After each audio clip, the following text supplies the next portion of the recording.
افضلیت کے حوالے سے بطور خاص قرآن پاک کے اندر ایسی آیات مبارکہ اور حدیث طیبہ کے اندر کہ جن کو یہ اسی ٹاپک پر بیان کیا گیا کہ استدلال اس سے یہی کرتے ہوئے کہ آپ رضی اللہ تعالیٰ عنہ وہ صحابہ میں سب سے افضل ہیں۔ قرآن پاک میں سورۃ اللیل کے اندر اللہ تبارک و تعالیٰ ارشاد فرماتا ہے وَسَيُجَنَّبُهَا الْأَتْقَى کہ جہنم سے دور رکھا جائے گا اس ہستی کو، اس شخص کو جو سب سے زیادہ متقی اور پرہیزگار ہوگا۔ اتقا۔ اچھا، دوسرے مقام پہ اللہ تبارک و تعالیٰ ارشاد فرماتا ہے ان اکرمکم عند اللہ اتقاکم کہ اللہ تبارک و تعالیٰ کے نزدیک تم میں سب سے زیادہ عزت والا وہ ہے، مقام و مرتبے والا وہ ہے جو تم میں سب سے زیادہ پرہیزگار ہے۔ تو اس آیت کریمہ میں اللہ تبارک و تعالیٰ کی بارگاہ میں جو قدر و منزلت ہے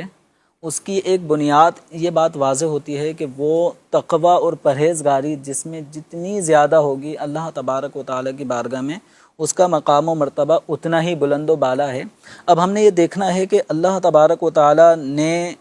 کس ہستی کو اس امت میں اتقا کے لفظ سے ارشاد فرمایا ہے۔ تو اس آیت کریمہ میں جو لفظ اتقا آیا ہے مفسرین اس کو بیان کرتے ہیں کہ یہ اتقا کا وصف حضرت سیدنا صدیق اکبر رضی اللہ تعالی عنہ کے لیے ارشاد ہوا۔ اس پہ اتفاق ہے کہ مفسرین کا کہ یہ اتقا سے مراد صدیق اکبر رضی اللہ تعالیٰ عنہ کی ہستی ہے۔ اور اس آیت کریمہ میں آگے بہت ہی زبردست قسم کی بات کہ حضرت سیدنا ابو بکر صدیق رضی اللہ تعالیٰ عنہ نے حضرت بلال حبشی رضی اللہ تعالیٰ عنہ کو خرید کر بڑی قیمتی، بڑی مہنگی یعنی آفر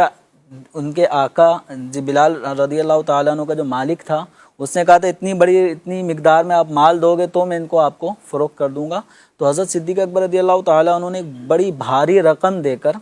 حضرت بلال حبشی رضی اللہ تعالیٰ عنہ کو خریدا اور خریدنے کے بعد انہیں آزاد کر دیا۔ تو اس پر کسی کفار کی طرف سے یہ اعتراضات ہونے لگے کہ بلال حبشی بظاہر یہ تو اتنی قیمتی نہیں تھے، تو کوئی بہت بڑا احسان حضرت بلال حبشی نے کبھی زندگی کے کسی موڑ پر کیا ہوگا ابو بکر پہ کیا ہوگا جس کا آج انہوں نے اتنی بھاری رقم دے کر اس کا بدلہ چکایا ہے۔ تو اب یہ لوگوں کا اعتراض صدیق اکبر رضی اللہ تعالیٰ عنہ کے اس فعل پر ہوا۔ اس فعل پر اعتراض یعنی نکتہ چینی، تانہ زنی کی۔ اب غور کیجئے کہ صدیق اکبر رضی اللہ تعالیٰ عنہ پر ہونے والا یہ کفار کی طرف سے ایک اعتراض، ایک تانہ، اس کا دفاع کون کر رہا ہے؟ صدیق اکبر رضی اللہ تعالیٰ عنہ دفاع نہیں کیا کہ میں نے اس لیے نہیں خریدا جو تم لوگ کہہ رہے ہو، بلکہ قرآن اس کو بیان فرما رہا ہے وَسَيُجَنَّبُهَا الْأَتْقَى الَّذِي يُؤْتِي مَالَهُ يَتَزَكَّى وَمَا لِأَحَدٍ عِندَهُ مِن نِعْمَةٍ تُجْزَى إِلَّا ابْتِغَاءَ وَجْهِ رَبِّهِ الْأَعْلَى وَلَسَوْفَ يَرْضَى۔ سبحان اللہ۔ تو یہ قرآن پاک کی سورۃ اللیل کی آخری آیات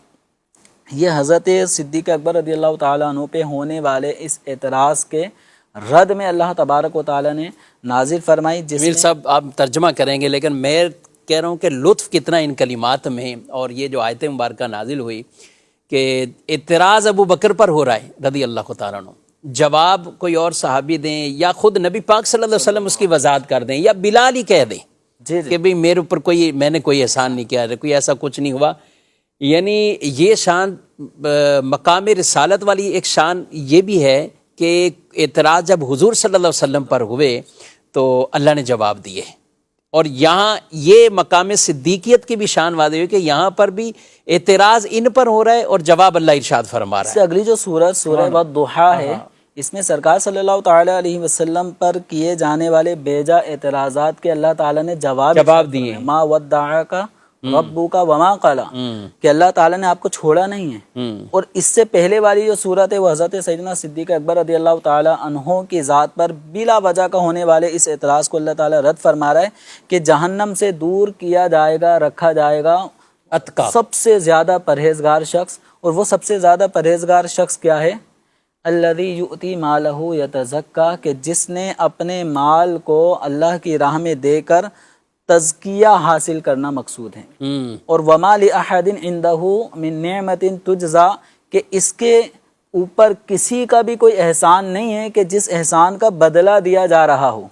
الا ابتغاء وجہ ربہ الاعلی، ان کا جو یہ نیکی کا کام کرنا ہے کہ بلال رضی اللہ تعالیٰ عنہ کو خرید کر آزاد کر دینا ہے، یہ تو اللہ تعالیٰ کے رضا کے حصول کے لیے ہی تھا، وَلَسَوْفَ يَرْضَى، اور اللہ تبارک و تعالیٰ ان سے راضی ہو جائے گا، اللہ ان سے راضی ہو جائے گا، اللہ ان سے اور راضی ہو جائے یہ بھی ہے کہ وہ اللہ سے راضی ہو جائیں گے، اللہ اتنا عطا فرمائے گا وہ اللہ جس تعالیٰ کو بالفاظ دیگر کہیں کہ قرآن پاک میں کئی مقامات پر رضی اللہ عنہم ورضوا عنہ، اللہ ان سے راضی، وہ اللہ سے راضی۔